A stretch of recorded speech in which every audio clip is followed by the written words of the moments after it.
Okay, again, this is part three, and this will be for YouTube. I mean, not YouTube. This will be for my Instagram and my TikTok people. So, if you're a BJJ person, you should probably scroll away because I'm not gonna say a lot of nice things about BJJ. And the BJJ I learned in the army, um, no, no, no. Not saying anything bad about the people who taught me the BJJ in the army, but I live in reality. I am 5'3". I'm 150 pounds.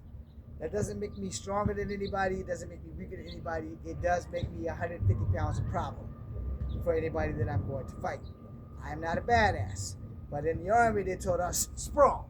They taught us go for a single leg or go for a double leg. So here's the reality of you coming at me for a single leg or a double leg. You're coming down. I'm already low on the ground because I'm 5'3" and a half. When you're coming down, all of this is exposed to me. All of it. So when you grab my leg, boom, there's an elbow. This fight's done. It's done. Because I'm elbowing you in a spot that's going to put your shit completely shut down. So I'm either going to elbow you in those three bones in the back of your neck, or I'm going to elbow you center mass, which is going to make you open up. Once you open up, it's headlock city. And I'm going to choke the shit out of you until you go down. Now, again, I'm 5'3" and a half. So you're going to out-muscle me. I already know that's coming. But there's a spot right here while you're out-muscling me that's already there because I'm bent over. And that means this is in this spot. I'm going to drive this knee into your sternum until I can't. Because I've been fighting since I was 6 years old. I'm not a badass. I know how this shit fucking works. I got my ass handed to me in the army with BJJ all the goddamn time. I had a guy who was like every bit of 6'10", and we had to roll each other. He had no problem throwing me every which way he could. I'm straddling this guy. I got his lapel, this C-clamp, boom, I'm on the ground. Every fucking time. No matter if I dropped dead weight on him, it was nothing. He was every bit of 200 plus pounds, and I'm not gonna outweigh him. That's just not a fact. I'm not gonna outmuscle him. That's not gonna happen either. Your strengths and my weaknesses is going to be determined by how much experience I have. I know my weaknesses. I know that everybody's bigger. I know that everybody's stronger. That does not mean they're going to win. It just means that I have to work harder on these fucking obstacles. All right? Everybody can't beat you because they're bigger or they're stronger. Skill set is everything. I'm not going to go against a BJ master who's like a purple belt or a blue belt or whatever your freaking ranking structure is that's high and win. Not in the dojo. In the streets, there's no rules. If we're fighting out here in my backyard, I don't have to play nice. And when you go for that single leg, boom, you're right into a tie position for my tie fighting skills and that's what the fuck I'm gonna do. Now in the dojo, yeah, you got me dead to rights because I'm gonna have to follow the motherfucking rules. You sprawl, I can put my hands on your shoulders and push you back. I can keep doing this all day. But eventually, you're either gonna get an ankle or a leg. I ain't allowing that shit to happen out here. In the dojo, if I can prevent that from happening, I ain't gonna allow it to happen in there. But that's where my speed comes in versus your strength and your height. Now, the good news, I'm 5'3" and a half. You gotta come down to get me. To take my back, you still have to come down to get me. You gotta get behind me to take the back. You gotta get somewhere in a position where you can put me in an arm bar or put me in a chokehold. I ain't got to worry about none of that for you tall people because you're stronger and you're bigger. And 9 times out of 10, I'm going to be a little bit quicker. Not a lot, but a little bit. I'm also 52, so I got some age on me. So I'm pretty sure that I'm slow as fuck. Or I'm baiting you in. Your choice on believing that or not. Now, when we did the pugil sticks in the army, shout out to Delta Squad. And shout out to my boy Fagan who hit me in the dick with a Q-tip. But anyway, we had the giant Q-tip things. I took out 3 motherfuckers by myself. And I'm one of the smallest guys in fucking Delta Company. And Father Time and Old Dick was doing this thing. And then Fagan, boop, got me right in my shit. And other than that, they couldn't stop me because I've been doing this shit forever. A bow staff is an extension of your skill set.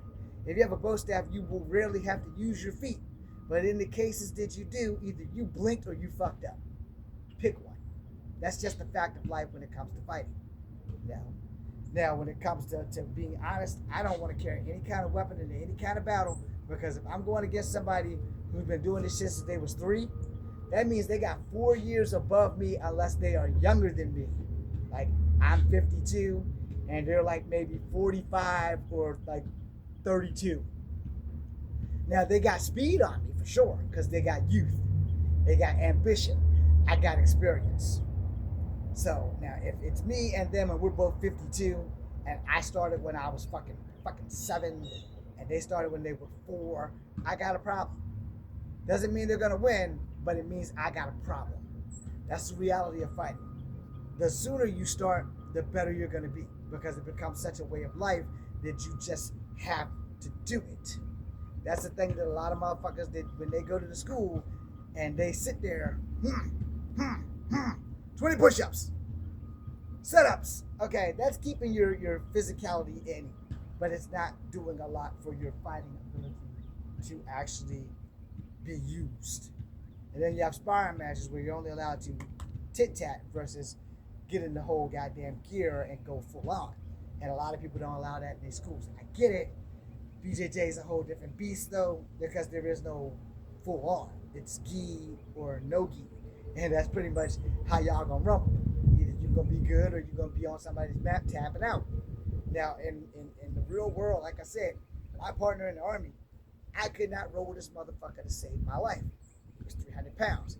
He sat down on me. He didn't have to drop dead weight. There was nowhere for me to go. And I'm trying to do the C-clamp and the roll thing. That shit won't happen. Whenever the sergeant came over, he gave me a solid and rolled up. But the only reason why he did that, because he got tired of me headbutting him in the dick. Alright? I kid you not. But the first time I tried it, I couldn't get him. I said, oh, hell no. He's like, what? Bam! I grabbed the tuft of his pants. I pulled him forward. I slammed my head into him. I slid from under him, and I got his back. He's like, that's not how that's supposed to work. I said, no, that's how it works in the streets. Because you're bigger than me. I'm not going to be under you unless I got knocked the fuck out. You know? And that's just how that shit works in reality. You know? If you get knocked out, yeah, somebody's going to be on top of you. That's the bottom line. But if you fucking slip and fall, yeah, somebody's going to be on top of you. But in a real fight, you want to keep that shit on your feet. And if somebody's going to drop down and sprawl, they just made themselves a big fucking target. Boom! Yeah. Boom! You going for the left leg, I'm going to give it to you. Knee to the face. You going for the right leg, I'm going to give it to you. Knee to the face. And in the event that I can't, I'm going to go ahead and roll. So when you take me and try to tackle me to get me into a move, I'm just going to roll over. I'm going to pull that shit from Beverly Hills, the fucking Hillbilly movie, where Erica Ladiak, when she rolled him over. I'm going to do that same shit, because I'm going to have the momentum of you coming at me and tackling. That's also known as a judo roll for those who did not take judo. The real old school judo. Alright? And before jiu-jitsu went to the ground and everything, it used to be standing, where they could put you in a Fujiwara standing up, where they could put you in an arm bar from the back standing up. They could put you in a chokehold standing. I learned that jiu-jitsu. I learned Brazilian jiu-jitsu in the army. That newfangled shit on the ground, that shit fucked me up. It's like, I wasn't taught this shit when I was a kid. I was taught normal ass jiu-jitsu. But obviously, the Gracies changed the game on that. When I was learning jiu-jitsu in the 80s, we never touched the ground. We never touched the ground. And now you touch the ground. Same thing with judo. The only time you touch the ground is when I'm pushing and you pull and you judo hip toss my shit. You know, I learned that judo. I learned that jiu-jitsu, the subset of that, which did not involve going to the ground, but it did involve a lot of fucking locks and grapples and shit. So when I started learning Brazilian jiu-jitsu, it's like, man, I'm not letting nobody get me on the goddamn ground. I'm already there. I'm short. So if I pissed you off with that, understand there's a reason behind that. In the dojo, if I go against somebody who does BJJ, I'm going to get my ass handed to me. I ain't even going to sit here and lie about that shit.